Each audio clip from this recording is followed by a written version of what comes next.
ফেসবুকে আপডেট চলতেছে, দেখেন কি অবস্থা আছে আপনার আইডি। দেখেন, চলে যাবেন ফেসবুক প্রোফাইলে যাবেন। এই যে ফেসবুক মার্ক করে দিচ্ছি, দেখেন ফেসবুকে ঢুকে যাবেন, তারপর আপনার প্রোফাইলে যাবেন, ছবি জায়গায় ক্লিক করে দিবেন, চলে যাবেন পেনচিট, এখানেও চলে যাবেন, গিয়ে দেখবেন এই দেখেন কি অবস্থা আছে। ফলো কমে যাচ্ছে, ভিউজও কমে যাচ্ছে।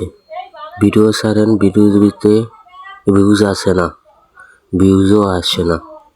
দেখেন, এই চলে যাবেন, তারপরে আবার আরেকটা আছে, এটাতেও চলে যাবেন। এটা মার্ক করে দিচ্ছি, 3টা ক্লিক করা। তার আপনার প্রোফাইলটা কেমন আছে দেখবেন। দেখেন আমার আইডি ভালো আছে, তারপরও ভিউজ কমে যাচ্ছে। দেখেন সব ভালো আছে, তারপরও ভিউজ কমে যাচ্ছে। কেন কমে যাচ্ছে জানেন? ফেসবুক আপডেট চলতেছে, এই কারণে ফেসবুকে এই অবস্থা। এই যে আমার ছবি জায়গায় ক্লিক করা আছে, দেখেন ভালো আছে আইডি। চলে যাবেন আপনার, এভাবেই চলবেন। আপডেট চলতেছে।